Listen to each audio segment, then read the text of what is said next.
There is a root vegetable so prized that a Roman emperor once accepted it as tribute in place of gold, a plant so intensely sweet that for centuries it functioned as Europe's primary definition of sugar itself. It sustained entire monastic communities through the hunger months of winter, graced the banquet tables of medieval kings, and offered a flavor so complex that a 17th century agricultural writer called it the sweetest, whitest, and most pleasant of all roots. And yet, if you walk into any supermarket today, you will not find it on a single shelf. You will not even find the space where it used to sit. This is not the story of a crop that failed through weakness. It was abandoned for the exact opposite reason. It was too sweet, too complex, too wild to survive a food system that values geometric uniformity above all other qualities.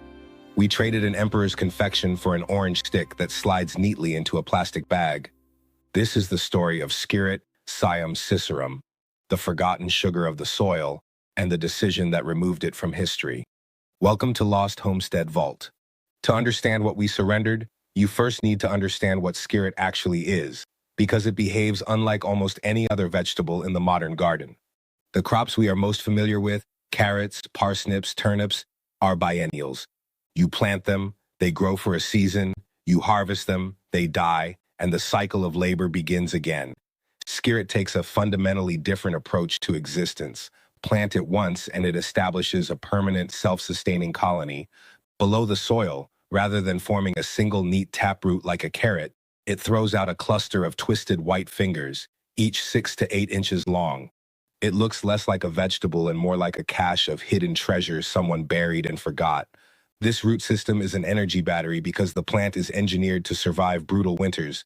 It packs these roots with extraordinarily high concentrations of natural sugars, biological antifreeze that allows it to endure what would destroy most other plants. But this is not simply a survival mechanism. The laboratory results tell a story of what we chose to give up. In 1989, researchers at a symposium on vegetable crop diversification published a comprehensive nutritional analysis of Skirret. The findings were revelatory. The modern carrot is approximately 88% water. Skirret carries an average dry matter content of 16%, 60% more actual substance and mineral density per bite than the crops lining supermarket shelves. Then there are the sugars. A standard carrot averages 4.7 grams of sugar per 100 grams. Skirret registers between 10 and 15 grams, and crucially, 65% of its dry matter is pure sucrose, the most intensely sweet form of natural sugar. This was not accidental. Every language that cultivated it named it for this quality. The Danish called it Zuckerrad. The Germans called it Zuckerwurzel. The Dutch called it Zotelwortel. Every name translates identically, sugar root. We are told to eat carrots for their vitamin content, yet carrots deliver only 5.9 milligrams of vitamin C per serving. Skirret delivers upward of 25 milligrams, more than 4 times the antioxidant yield. And unlike most sweet-tasting vegetables, Skirret becomes more intensely sweet as temperatures fall, thriving through conditions that destroy delicate annuals. This resilience and extraordinary flavor made Skirret a celebrated plant in the ancient world, celebrated not as peasant food, but as high cuisine. The Roman Emperor Tiberius, a man with access to the full resources of the known world, was obsessively devoted to Skirret.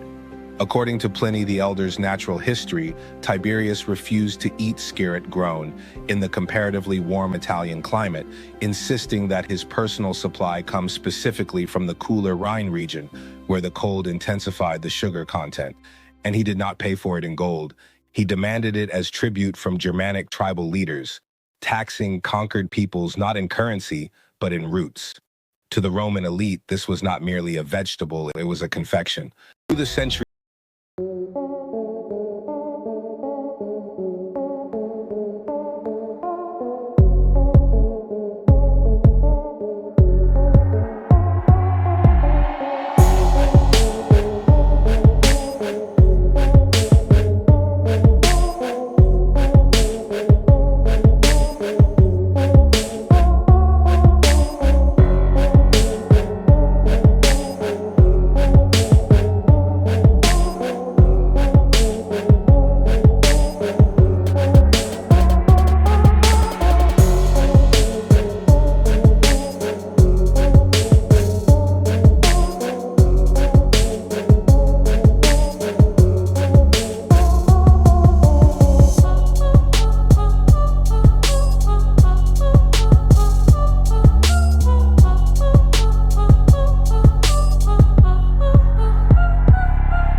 individual finger. When the tractor and the processing plant took over from those human hands, Skirret was effectively terminated. A crop demanding individual human attention is a crop without a future in a supply chain built on volume and speed. The seed catalogs stopped listing it. The farmers stopped ordering it, and within 2 generations, the emperor's root had been reduced to a curiosity in botanical gardens and the memories of the very elderly. Here is what should generate genuine anger. We are currently investing billions of dollars attempting to genetically engineer climate-resilient crops. We are trying to force industrial vegetables designed for the stable weather of the 20th century to survive the disrupted conditions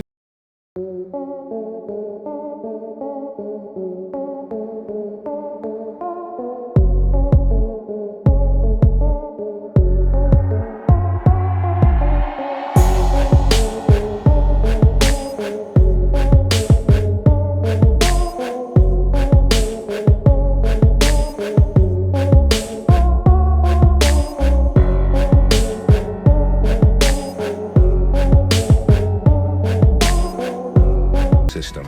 Because it is perennial, you purchase the seed or root crown once. To harvest, you dig up a mature clump, snap off the largest white fingers for your kitchen, and return the central crown to the hole. It regrows every year, without replanting, without purchased inputs. It is a permanent food source in a world that has forgotten what permanence in a garden feels like. In the kitchen, the flavor is a genuine revelation. The sweetness of a carrot combined with a nutty, aromatic depth that hints at parsley and parsnip simultaneously. It is sophisticated, complex, and it tastes like history. The story of Skirret is ultimately a reminder that agricultural progress is not always improvement. We sacrifice the sweetest root in Europe for the convenience of a vegetable designed to survive a distribution system. We allowed machines to dictate the terms of our diet, narrowing the extraordinary biodiversity of the past to a handful of crops that fit neatly into a refrigerated shipping container. But we are free to opt out of that arrangement. Growing Skirret is an act of botanical rebellion. It is a rejection of supermarket aesthetics and a reclaiming of flavor. It is a statement that you are willing to get your hands into the soil in exchange for something that a Roman emperor valued above gold. Skirret is still out there. Specialist seed companies are slowly reintroducing it. Small-scale growers are rediscovering it. The knowledge has not been entirely erased. Most people simply do not yet know it exists. Some crops are too complex to standardize. Some flavors are too extraordinary to forget. Some treasures have been waiting in plain sight for 1,000 years, ready for the moment when enough people remember what an emperor once understood. If this vault opens something for you, subscribe to Lost Homestead Vault and hit the bell. Every like and every share helps preserve the knowledge they tried to bury.